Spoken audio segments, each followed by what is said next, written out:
সুপ্রিয় শিক্ষার্থীবৃন্দ, শহীদ স্মৃতি সরকারি কলেজ মুক্তাগাছা ময়মনসিংহের অনলাইন ক্লাসে তোমাদের স্বাগত জানাচ্ছি। বিশেষ করে মাস্টার্স শেষ পর্বের শিক্ষার্থীদের জন্য আজকের এই আয়োজন। তোমাদের সাথে এর আগে আমি একটি ক্লাস নিয়েছি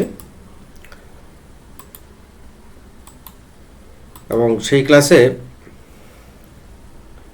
বাংলা উপন্যাসের যে আমাদের 4 জন উপন্যাসিক আছে তার মধ্যে বঙ্কিমচন্দ্র চট্টোপাধ্যায়ের বঙ্কিম মানস বা ঔপন্যাসিক মানস নিয়ে কথা বলেছিলাম। তারই ধারাবাহিকতায় আজকে আমরা কথা বলবো বঙ্কিমচন্দ্র চট্টোপাধ্যায়ের অন্যতম উপন্যাস কপালকুণ্ডলা নিয়ে।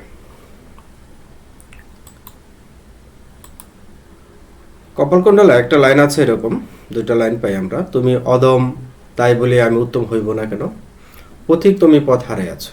এবং এটাকে বলা হয়ে থাকে সবচেয়ে রোমান্টিক উক্তি। এবং আমরা জানি বঙ্কিমচন্দ্র চট্টোপাধ্যায় বাংলা উপন্যাসের জনক, অর্থাৎ বাংলা উপন্যাসের জনক বঙ্কিমচন্দ্র চট্টোপাধ্যায়ের সৃষ্টির মৌলিকত্বর অনস্বীকার্য স্বাক্ষর দ্বিতীয় উপন্যাস কপালকুণ্ডলা, যেটি প্রকাশিত হয় 1866 সালে এবং বলা হয়ে থাকে 19বিংশ শতাব্দীর বাংলা উপন্যাসের তালিকায় কপালকুণ্ডলা এক আশ্চর্য নাম। এবং এটিকে বলা হচ্ছে অন্যতম একটি রোমান্টিক যে উক্তি আমরা বলেছিলাম যে পথিক তুমি পথ হারিয়ে আছো। এই উপন্যাসের মাধ্যমে বঙ্কিমচন্দ্র চট্টোপাধ্যায় একটু অনন্য ধারা সৃষ্টি করেছেন আমাদের এই বাংলা সাহিত্যের উপন্যাসের ক্ষেত্রে, উপন্যাস সাহিত্যে। তাই বলা যায় কপালকুণ্ডলা প্রণেতা বঙ্কিমচন্দ্র চট্টোপাধ্যায় বাংলা উপন্যাসের প্রতিকৃত। তার সমকালের অন্যান্য লেখকদের তুলনায় তিনি প্রথম উপন্যাসে প্রাণ প্রতিমা প্রতিষ্ঠা করতে সক্ষম হয়েছিলেন।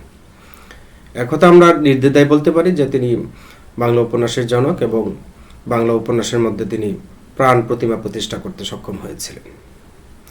দায়িত্বপূর্ণ প্রশাসনিক কাজে ব্যাপৃত থেকেও সাহিত্যের সৃজনশীলতায় তিনি অত্যন্ত সাফল্যের সঙ্গে বিচরণ করেছেন। তার প্রথম উপন্যাস দুর্গেশনন্দিনীর পর 1866 সালে প্রকাশিত হয় এই কপালকুণ্ডলা উপন্যাস। আজকে আমরা সেই কপালকুণ্ডলা উপন্যাস নিয়ে কথা বলবো এবং এই কপালকুণ্ডলা উপন্যাসের যে উৎস সেটা নিয়ে আমরা কথা বলবো। প্রথমত যে উপন্যাস আমরা জানি আধুনিক কালের ফসল, কারণ আমরা জানি যে আমাদের প্রাচীন যুগ এবং মধ্যযুগ ছিল কবিতার, কাব্যের যুগ। মানুষের গল্প শোনার আকাঙ্ক্ষা কিন্তু সেই আদিকাল থেকেই ছিল। সেই গল্প শোনার আকাঙ্ক্ষার পরিপ্রেক্ষিতে সৃষ্টি হয়েছে উপন্যাস। সেজন্য বলা হয়ে থাকে আমাদের যে বাংলা সাহিত্যের আধুনিক যুগ 1801 থেকে শুরু হয়েছে। সেজন্য আমরা দেখব উপন্যাস হলো আধুনিক কালের ফসল। আমরা দেখব যে প্রাচীন এবং মধ্যযুগে মানুষের মধ্যে যে দেবকেন্দ্রিক মানসিকতা ছিল সেটা জেরে ফেলে দিয়ে মানব জগৎ সম্পর্কে সচেতন এবং উৎসাহী হয়ে উঠেছে মানুষ। তাই সব উপন্যাসেই মানুষের গল্প, মানবিক অনুভূতির গল্প। কখনো সে সুদূর ইতিহাসচারী বা কল্পনাপ্রসূত মানুষের রোমাঞ্চধর্মী চরিত কথা, কখনো বা সে বাস্তব প্রত্যক্ষ অভিজ্ঞতা প্রসূত মানব জীবনের প্রতিলিপি নোবেল বা উপন্যাস। 19বিংশ শতকের দ্বিতীয়ার্ধে বিভিন্ন লেখকের দ্বারা বাংলা উপন্যাসের ভাণ্ডার এই দুই শ্রেণীর রচনাতে পূর্ণ হয়ে উঠেছিল, যার মধ্যে অন্যতম সফল অবদান আমাদের এই বঙ্কিমচন্দ্র চট্টোপাধ্যায়ের। কপালকুণ্ডলার মূল কাহিনী নবকুমার কপালকুণ্ডলা কেন্দ্রিক হলেও তাতে দুটি উপকাহিনী সংযোজিত হয়েছে, বিশেষত মতি বিবির গল্প এবং শ্যামা সুন্দরীর গল্প। এই দুটি কাহিনী উপন্যাসের কলেবর বৃদ্ধি করেছে, গল্পের পরিণতি সম্পর্কে পাঠকের ঔৎসুক্য বজায় রেখেছে এবং দুই চরিত্রের তীব্র সংসার আসক্তি ও দাম্পত্য জীবনের তৃষ্ণার বিপরীতে কপালকুণ্ডলা সংসারের অনাসক্তিকে স্পষ্ট করে তুলেছে। আমরা দেখব এই কপালকুণ্ডলা উপন্যাসে যে একজন নারী চরিত্রে কিভাবে একজন পুরুষকে প্রভাবিত করছে, বিশেষ করে নবকুমারকে, এবং একজন সাহসী নারী হিসাবে আমরা কপালকুণ্ডলাকে দেখতে পাবো এই উপন্যাসে। এই উপন্যাসের কাহিনীকে পাঠকের কাছে বিশ্বাসযোগ্য করে তুলতে সময় নির্ধারণের দিকে লেখক সচেতন দৃষ্টি দিয়েছেন। স্পষ্ট সময় নির্দেশ বা ঐতিহাসিক ঘটনার সাক্ষ্য মূল কাহিনীকে সম্ভাব্যতার জায়গায় নিয়ে যেতে সাহায্য করে। কল্পিত কাহিনীর সঙ্গে ইতিহাসের ঘটনার সত্যতা নিখুঁতভাবে জুড়ে দেওয়ার ফলে সমগ্র কাহিনী পাঠকের কাছে বিশ্বাসযোগ্য হয়ে ওঠে অতি সহজেই। এবং এই সমগ্র উপন্যাসটি অর্থাৎ কপালকুণ্ডলা উপন্যাসটি নারী প্রধান। নবকুমার বিভিন্ন নায়কোচিতগুণে ভূষিত হলেও ঘটনাবলিতে তার ভূমিকা ছিল গৌণ। আমরা সেটা উপন্যাস পাঠকালে সেটা দেখতে পেয়েছি বা দেখব। রহস্যময়তা এবং বাস্তব গুণের সংমিশ্রণে কপালকুণ্ডলা লেখকের এক অভিনব সৃষ্টি। তবে পাশাপাশি মতিবিবির চরিত্রটি এবং বরং অধিকতর সজীব এবং মনোগ্রাহী। বিভিন্ন অপ্রধান চরিত্রের নির্মাণে লেখকের যত্ন ও দক্ষতা আমাদের চোখে বিশেষভাবে ধরা পড়ে। আমরা কপালকুণ্ডলা উপন্যাসে যে উৎস কথা, কপালকুণ্ডলা উপন্যাস কোত্থেকে নেওয়া হয়েছে, কিভাবে এসেছে, সে সম্পর্কে আমরা একটু দেখব। আমরা আগে বলেছিলাম বঙ্কিমচন্দ্র চট্টোপাধ্যায় তার চাকরি ব্যস্ততার সূত্রে বিভিন্ন জায়গায় কাজ করেছেন, তারপরেও তিনি সাহিত্য সাধনা বজায় রেখেছেন। চাকরি সূত্রে বঙ্কিমচন্দ্র 1860 সালের জানুয়ারি মাসে পশ্চিমবঙ্গের কাথি মহকুমায় বদলি হতে হয়েছে তাকে। কাথিতে বসে তিনি কপালকুণ্ডলা উপন্যাস রচনার প্রস্তুতি নেন। সময়ের দিক থেকে প্রায় 6 বছর আগে থেকেই এই রোমান্স নির্ভর উপন্যাস মনস্থির করেন। কালগত ব্যবধানে বঙ্কিম দোষ-ত্রুটিগুলো সংশোধিত করতে পেরেছিলেন বলে উপন্যাসের বিবিধ সংস্করণ মোটামুটি অপরিবর্তিত ছিল। এই উপন্যাস লেখার সময় বঙ্কিমচন্দ্র বাস্তব অভিজ্ঞতা সাহায্য নিয়েছিলেন। সুতরাং বাস্তব জীবন অভিজ্ঞতা বা অনুভবে শিল্পসম্মত রূপ দেওয়ার প্রচেষ্টা উপন্যাসের কাহিনী, চরিত্র বা পরিবেশ রচনায় লক্ষ্য করা যায়। উপন্যাসিকের দৃষ্টিভঙ্গিতে রোমান্সের স্বপ্ন মাধুরীর প্রাচুর্য ছিল, তাই পার্থিক জীবন থেকে আহত অভিজ্ঞতা ও নিদর্শন বাস্তবতায় রস সম্পৃক্ত হয়তো হয়নি, যেহেতু the realism does not reside in the kind of life presence but in the way of presence in. অর্থাৎ উপন্যাস হিসেবে কপালকুণ্ডলার অবমূল্যায়ন ঘটেনি, এখানে বঙ্কিমচন্দ্র চট্টোপাধ্যায়ের কৃতিত্ব। বঙ্কিমচন্দ্রের কনিষ্ঠ সহোদর পূর্ণচন্দ্র চট্টোপাধ্যায়ের মারফত জানা যায় এই উপন্যাসের কাহিনীবৃত্ত সৃষ্টির পেছনে নেগুয়া অর্থাৎ কাথির কাছাকাছি দরিয়াপুর ও চাঁদপুরের অনতিদূর অঞ্চলের প্রভাব সর্বাধিক। বঙ্কিম প্রসঙ্গ গ্রন্থে পূর্ণচন্দ্র বলেন, যখন বঙ্কিমচন্দ্র নেগুয়া মহকুমাতে ছিলেন তখন সেইখানে একজন সন্ন্যাসী কাপালিক তার পশ্চাৎ লইয়াছিল। মধ্যে মধ্যে নিশীথে তাহার সহিত সাক্ষাৎ করিত। বঙ্কিমচন্দ্র তাহাকে নানা প্রকার ভয় প্রদর্শন করিতেন, তবু মধ্যে মধ্যে আসিত। যখন তিনি সমুদ্র তীরে চাঁদপুর বাংলায় বাস করিতেন তখন এই সন্ন্যাসী প্রতিদিন গভীর রাত্রিকালে দেখা দিত।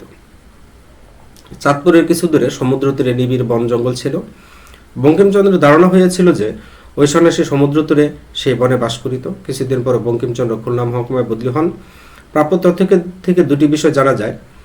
এক, সন্ন্যাসী কাপালিকের সাথে বঙ্কিমচন্দ্রের সাক্ষাৎ পরিচয় ও উপন্যাসের অন্যতম চরিত্র কাপালিকের চরিত্র পরিকল্পনা। 2, চাঁদপুরের সমুদ্র তীর ও নিবিড় বন জঙ্গলকে উপন্যাসের অন্যতম প্রেক্ষাপট হিসাবে গ্রহণ। আমরা এই দুইটা জিনিসই আমাদের এই কপালকুণ্ডলা উপন্যাসে দেখব। কাপালিক চরিত্রটিও রয়েছে এবং আমরা যে নবকুমার যে দ্বীপে গিয়েছিল সেটা বন জঙ্গলে ঘেরা ছিল, সেই প্রেক্ষাপটটা আমরা দেখতে পাবো। বঙ্কিমচন্দ্রের কনিষ্ঠ ভ্রাতা পূর্ণচন্দ্রের মাধ্যমে জানা যায় বঙ্কিমচন্দ্রের মনে কাপালিক বিশেষ রেখাপাত করেছিল। বঙ্কিমচন্দ্র কাঁঠালপাড়ায় একদিন সঞ্জীবচন্দ্র, পূর্ণচন্দ্র ও দীনবন্ধু মিত্রের উপস্থিতিতে একটি জটিল প্রশ্নের উত্তর চেয়েছিলেন। যদি শিশুকাল হইতে 16 বছর পর্যন্ত কোনো স্ত্রীলোক সমুদ্র তীরে বনমধ্যে কাপালিক কর্তৃক প্রতিপালিত হয়, কখনো কাপালিক ভিন্ন অন্য কাহারও মুখ দেখিতে না পায় এবং সমাজের কিছু জানিতে না পায়, কেবল বনে বনে সমুদ্র তীরে বেড়ায়, পরে সেই স্ত্রীলোককে কেহ বিবাহ করিয়া সমাজে লইয়া আইসে, তবে সমাজ সংসঙ্গে তাহার কতদূর পরিবর্তন হইতে পারে এবং তাহার উপরে কাপালিকের প্রভাব কি একেবারে অন্তর্হিত হইবে। বঙ্কিমচন্দ্র প্রসঙ্গ এই গ্রন্থে আমরা এটা দেখতে পাই। বঙ্কিমচন্দ্র এ ধরনের প্রশ্ন উত্থাপন করলে দীনবন্ধু মিত্র কোনো উত্তর দিল না। অগ্রজ সঞ্জীবচন্দ্র মন্তব্য করেন, কিছুকাল সন্ন্যাসীর প্রভাব থাকিবে, পরে সন্তানাদি হইলে স্বামী পুত্রের প্রতি স্নেহ জন্মাইলে সমাজের লোক লইয়া পরিবে, সন্ন্যাসীর প্রভাব তাহার মন হইতে একেবারে তিরোহিত হইবে। এবং আমরা আরও দেখতে পাই এই উপন্যাসের উৎস ক্ষেত্রে বঙ্কিমচন্দ্র সঞ্জীবচন্দ্র চট্টোপাধ্যায়ের মতামতকে মানতে পারেননি। তার রোমান্টিক মন কপালকুণ্ডলার চরিত্রকে নিয়ে যে এক অপূর্ব আলো আধারী কাব্য রচনা করেছে, পূর্ণচন্দ্র এ বিষয়ে জানিয়েছেন। ভাবগতি বুঝিলাম, বঙ্কিমচন্দ্রের একথা মনোমত হইল না। দীনবন্ধু মৃত কোনো মতামত প্রকাশ করিলেন না। ইহার পর 2 বছরের মধ্যে কপালকুণ্ডলা প্রকাশিত হইল। বঙ্কিমচন্দ্র এই কাপালিক প্রতিপালিতা কন্যাকে সমুদ্র তট বিহারিণী, বনচারিণী সৃষ্টি ছাড়া এক অপূর্ব মধুর প্রকৃতির মোহনী মূর্তিরূপে অঙ্কিত করিয়া গিয়েছিলেন। কাপালিক উপন্যাসের অরণ্য প্রকৃতি, রসুলপুরের নদী, সমুদ্র তট, কপালকুণ্ডলা চরিত্রের উৎস সূত্র পূর্ণচন্দ্রের বিবরণে অনেকটা স্পষ্ট হয়েছে। উপন্যাসের প্রথম খণ্ডের প্রথম পরিচ্ছেদে শিরোনাম সাগর সঙ্গমে, রাত্রি শেষে গুরুতর কুজ্জটিকা দিগন্ত ব্যাপ্ত, এর মধ্যে বাল্যস্মৃতির প্রভাব লক্ষ্য করা যায়। পড়াশোনার জন্য বঙ্কিমকে পূর্ণচন্দ্র সহ মাঝে মাঝে হুগলি যাতায়াত করতে হয়েছে। গঙ্গা পারাপারের সময় কোনো একদিন নিবিড় কুয়াশার মধ্যে তিনি পড়েছিলেন এবং নাবিকদের দিক ভ্রম হয়েছিল। এসব চিত্র আমরা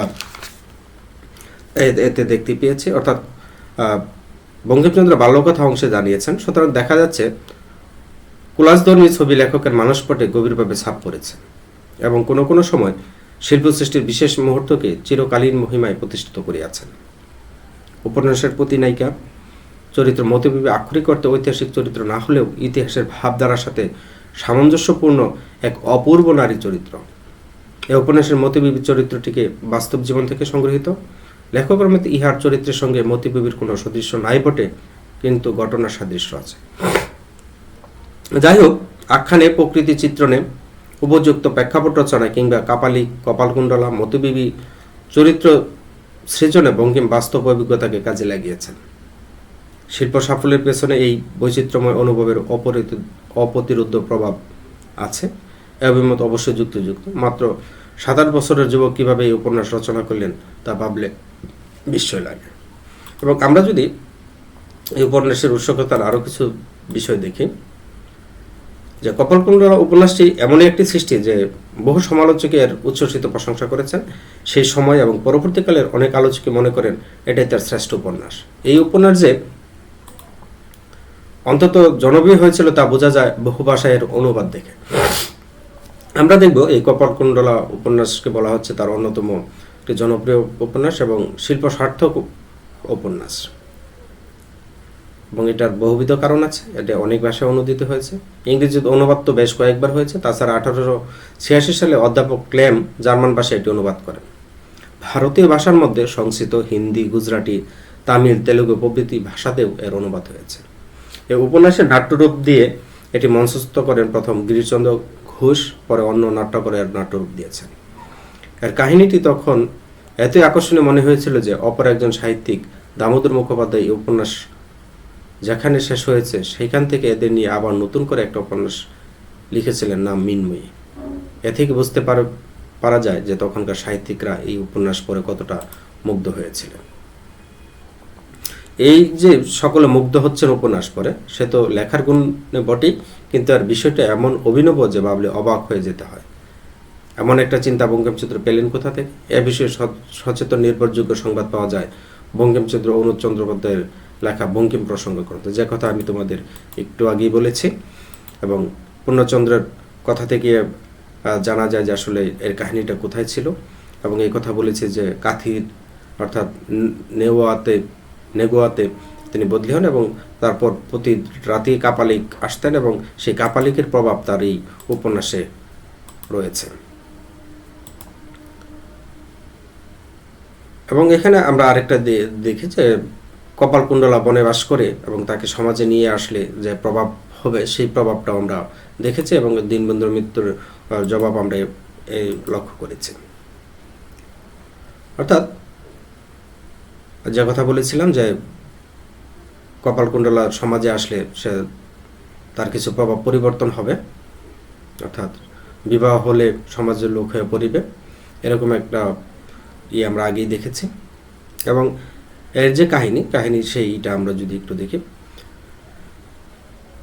যে সমাধান যে এরকমই হোক, সমস্যাটা যে বেশ অভিনবতা নিশ্চয়ই আমরা ধরে নিতে পারি। খানিকটা এই ধরনের সমস্যা দেখা যায় কালিদাসের সংস্কৃত নাটক অভিজ্ঞান শকুন্তলায়।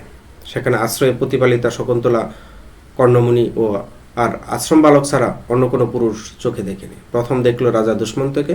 শেক্সপিয়ার দ্য টেম্পেস্ট নাটকে মিরান্দারও প্রায় একইভাবে নির্জন দ্বীপে শৈশব কেটেছে। সমালোচক ফেজার যে উপন্যাসটির নাম করেছেন, সেই উপন্যাসের লেখক পিয়েরে লুতিও দেখেছেন এরকম একটি মেয়েদের দ্বীপে প্রথম পুরুষের আগমন। যাই হোক, এই কপালকুণ্ডলা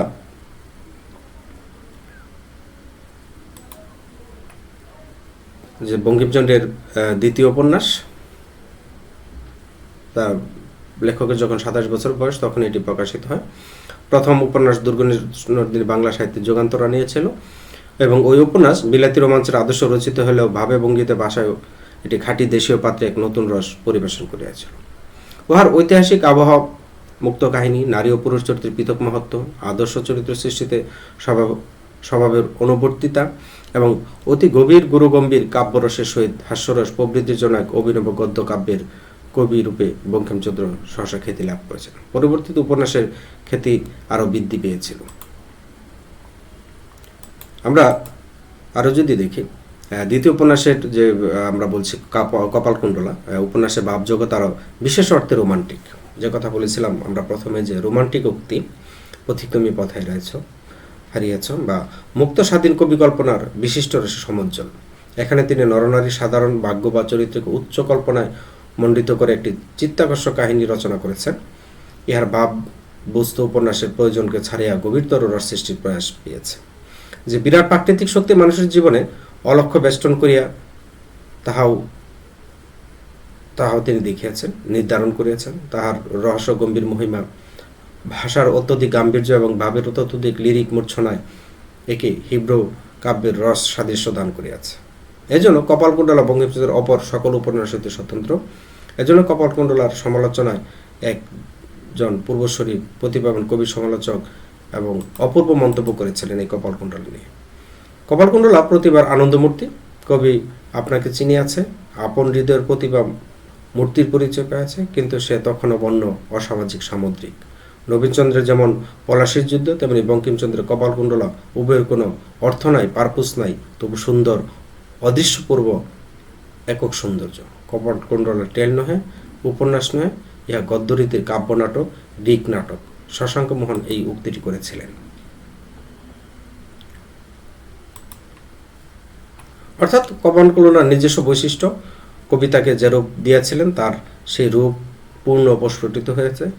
ইহা তাহার দোষের কারণ, অতএব ইহা যে একখানি উচ্চাঙ্গের কাব্য, লেখক প্রকারান্তরে তাই স্বীকার করেছেন। তিনি তার রূপ রসে মুগ্ধ হয়েও অতিমাত্রায় তত্ত্ব পিপাসু অর্থসন্ধানী বলে পলাশের যুদ্ধ কপালকুণ্ডলাকে শ্রদ্ধা করিতে সংকোচ বোধ করিয়াছেন। শেক্সপিয়ারের অমর নাটকগুলিকে সমসাময়িক বিদ্বজ্জন এবং পরে অষ্টাদশ শতাব্দীর ইংরেজ সাহিত্যিক সমাজও এই চোখে দেখেছেন। কিন্তু লেখক বঙ্কিমচন্দ্র চট্টোপাধ্যায়ের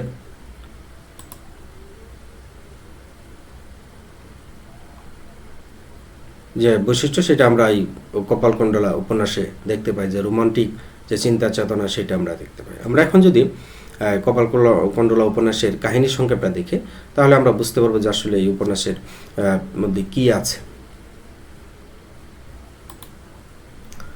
প্রাকৃতিক দুর্যোগের কবলে পড়ে নবকুমার এক জনবিচ্ছিন্ন দ্বীপে আটকা পড়ে, যে কথা আমরা আগেই শুনেছিলাম, যে একটি বন জঙ্গলের প্রভাব বঙ্কিমচন্দ্র চট্টোপাধ্যায়ের মধ্যে ছিল কপালকুণ্ডলা উপন্যাস রচনার পূর্বে। সেখানে কাপালিক তাকে বলি দিতে উদ্যত হয়। তখন কাপালিকের পালিত কন্যা কপালকুণ্ডলা তার প্রাণ বাঁচিয়ে পালিয়ে যেতে সাহায্য করে। স্থানীয় মন্দিরের অধিকারীর সহায়তা নবকুমার কপালকুণ্ডলাকে বিয়ে করে নিজের বাড়ি সপ্তগ্রামে ফিরে আসেন। অর্থাৎ আমরা এই উপন্যাসের সপ্তগ্রামের প্রভাব দেখতে পাবো। পথে মতিবিবি বা লুৎফুন্নিসা নামে এক বিদেশি রমণীর সঙ্গে তার সাক্ষাৎ হয়। কপালকুণ্ডলা বাল্যকাল থেকে জনবিচ্ছিন্ন দ্বীপে কাপালিকের কাছে বড় হয়, স্বাভাবিক সামাজিক রীতিনীতির সঙ্গে অপরিচিত ছিল। নবকুমারের বাড়িতে তিনি ধীরে ধীরে সমাজের মানুষজন ও তাদের আচার আচরণ সম্পর্কে ধারণা পেলেন। কপালকুণ্ডলা নাম বদলে তার নাম রাখা হয় মিনময়ী। মতিবিবি বা লুৎফুন্নিসা আসলে নবকুমারের প্রথম স্ত্রী পদ্মাবতী ছিলেন। পরে সপরিবার মুসলিম হয়ে আগ্রা চলে যান পথে নবকুমারকে দেখে তিনি পুনরায় তাকে স্বামীরূপে লাভ করতে উৎসুক হন এবং সপ্তগ্রামে চলে আসেন। পদ্মাবতীর পরিচয় জানার পর নবকুমার তাকে প্রত্যাখ্যান করেন। এদিকে কাপালিক কপালকুণ্ডলাকে বধ করতে সপ্তগ্রাম চলে আসে। তার হাত ভেঙে যাওয়ায় সে পদ্মাবতীর সাহায্য চায়। পদ্মাবতী ব্রাহ্মণ বেশ ধারণ করে কপালকুণ্ডলাকে সব খুলে বলে এবং নবকুমারকে ছেড়ে চলে যেতে অনুরোধ করে। ব্রাহ্মণবেশী পদ্মাবতীর সাথে কপালকুণ্ডলা দেখতে পেয়ে নবকুমার তাকে ভুল বুঝে খুব কষ্ট পায়, আর কাপালিক সুযোগ বুঝে সুরাপান করে নবকুমারকে উস্কে দিতে থাকেন। শেষ পর্যন্ত আমরা দেখব যে নবকুমার আর কপালকুণ্ডলার মনস্তাত্ত্বিক দ্বন্দ্ব সংঘাতের মধ্য দিয়ে উভয়ের জীবনে চরম উপসংহারে উপনীত হয়। এই ছিল মোটামুটি আমাদের কপালকুণ্ডলা উপন্যাসের কাহিনী। এবং আমরা এই কপালকুণ্ডলা উপন্যাসে দেখব যে প্রাচ্য এবং প্রতীচ্যের যে প্রভাব আছে সেই প্রভাবটা নিয়ে আমরা একটা কথা বলব।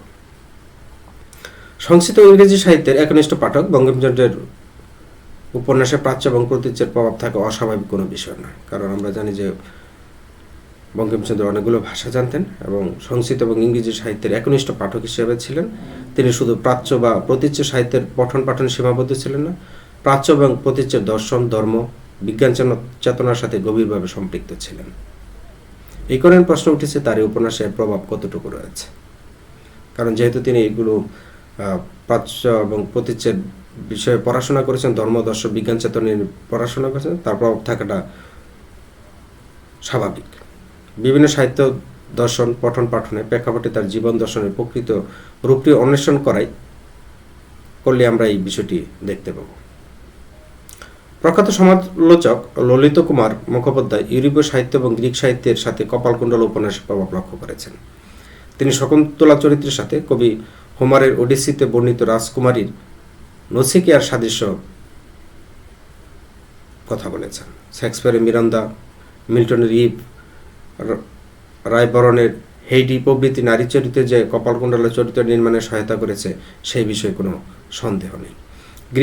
গ্রিক কবি হোমারের ওডিসি মহাকাব্যের নায়িকা নচিকেয়া নামক ইউলিসিসের সাথে সাক্ষাৎকারী সমুদ্র তীরবাসিনী ছিল বটে, কিন্তু কপালকুণ্ডলার মতো উদার পরিবেশে প্রতিফলিত হয়নি। সে লালিত পালিত হয়েছে তা রাজ অন্তঃপুরের অভিজাত পরিবেশে। সামাজিক আচার আচরণের সাথে তার পরিচিতি যে গভীর ছিল তা ইউলিসিসের সাথে প্রথম সাক্ষাতে উপলব্ধি করা যায়।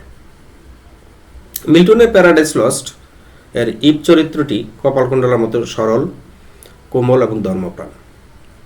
তার মধ্যেও কৌতূহল বৃত্তির স্বাধীনতা স্পৃহা রয়েছে, কিন্তু যে প্রতিপরায়ণতা, মাতৃত্বের ঐশ্বর্য তার নারী চরিত্রে উজ্জ্বল দান করেছে তা কপালকুণ্ডলার মধ্যে একেবারে অনুপস্থিত।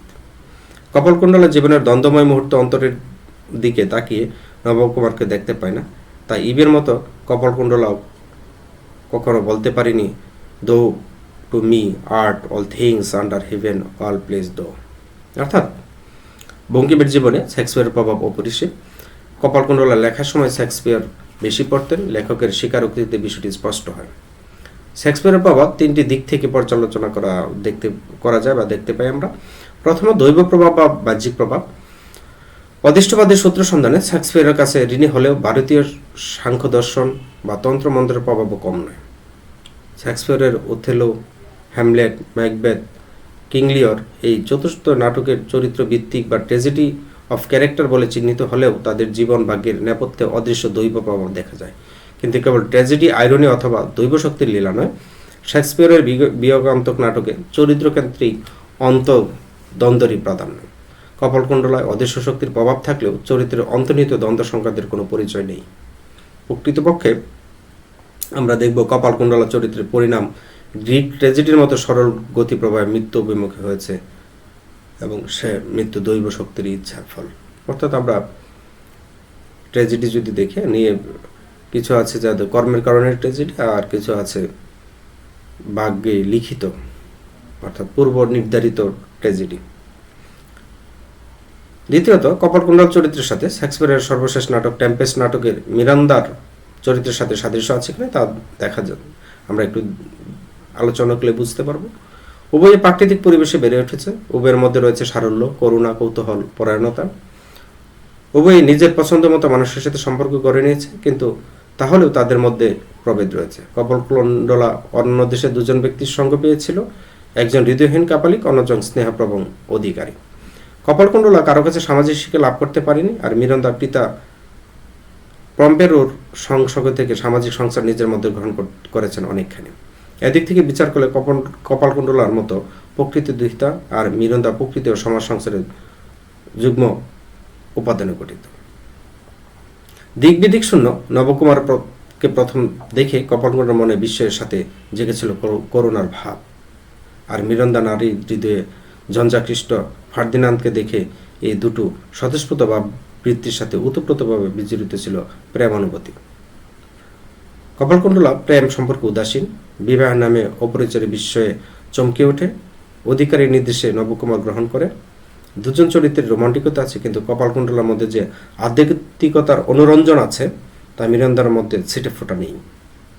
তাহলে আমরা বুঝতে পারবো যে আসলে কপালকুণ্ডলা উপন্যাসে কিন্তু প্রাচ্য এবং প্রতীচ্যের প্রভাব রয়েছে। তৃতীয়ত, রস নিষ্পত্তিত ট্র্যাজেডি প্রসঙ্গে আমরা যদি দেখি, শেক্সপিয়ারের ট্র্যাজেডি লক্ষণযুক্ত নাটকে বঙ্কিমের প্রিয় ছিল, সন্দেহ নেই, কিন্তু সেখানে বিয়োগান্তক পরিণতি কার্যকারণ সূত্রের মধ্যে দৈব এবং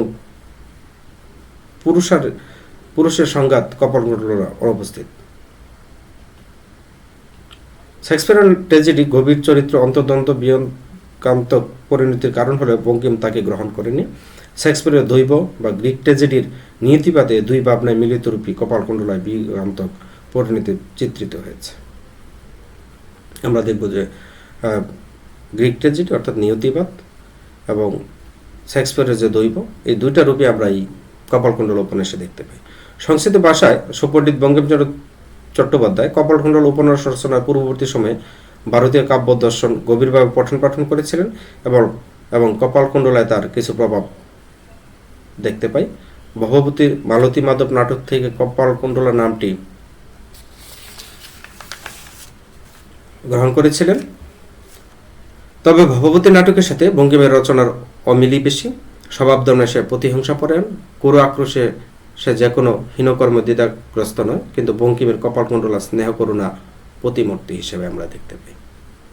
শকুন্তলার সাথে কপালকুণ্ডলার তুলনা আলোচনা আমরা দেখতে পাই। দুজন নারী চরিত্রের পার্থক্য বিদ্যমান। শকুন্তলা তপোবনবাসিনী, কপালকুণ্ডলা অরণ্যবাসিনী।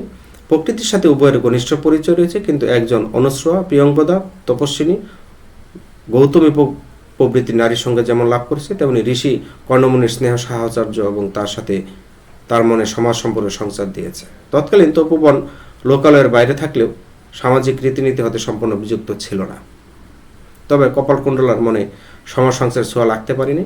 শকুন্তলার মতো অন্য কোনো নারীর সাথে সে কোনোরূপ রহস্য লাভ করতে জানে না। শকুন্তলার মতো কোনো পুরুষকে দেখে তার প্রেমাভাব জাগে না। শকুন্তলা রক্ত মাংসের আদলে করা মানবী, আর কপালকুণ্ডলা বঙ্কিমচন্দ্রের বিশিষ্ট ভাব কল্পনার মানসিক প্রতিভা।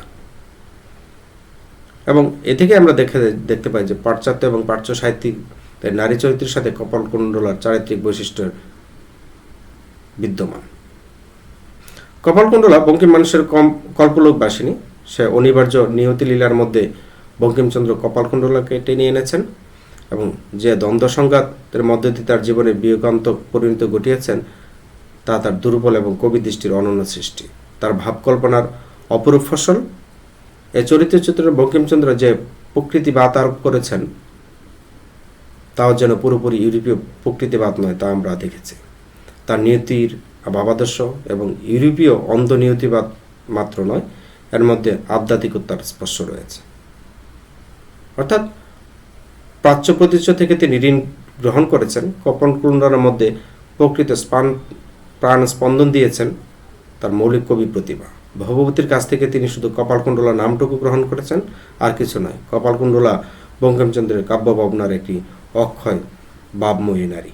তাহলে এদিক থেকে আমরা দেখব যে এই কপালকুণ্ডলা উপন্যাসে প্রাচ্য এবং প্রতীচ্যের প্রভাব বিদ্যমান এবং অন্যান্য নারী চরিত্রের সাথে তুলনা করলে আমরা এর সাথে কিছু মিল খুঁজে পাই এবং বিভিন্ন উপন্যাসের নারী চরিত্রের সাথে কপালকুণ্ডলার মিল রয়েছে। তবে এখানে স্বাতন্ত্র দেখিয়েছেন বঙ্কিমচন্দ্র চট্টোপাধ্যায় কপালকুণ্ডলা চরিত্র নির্মাণের মধ্য দিয়ে।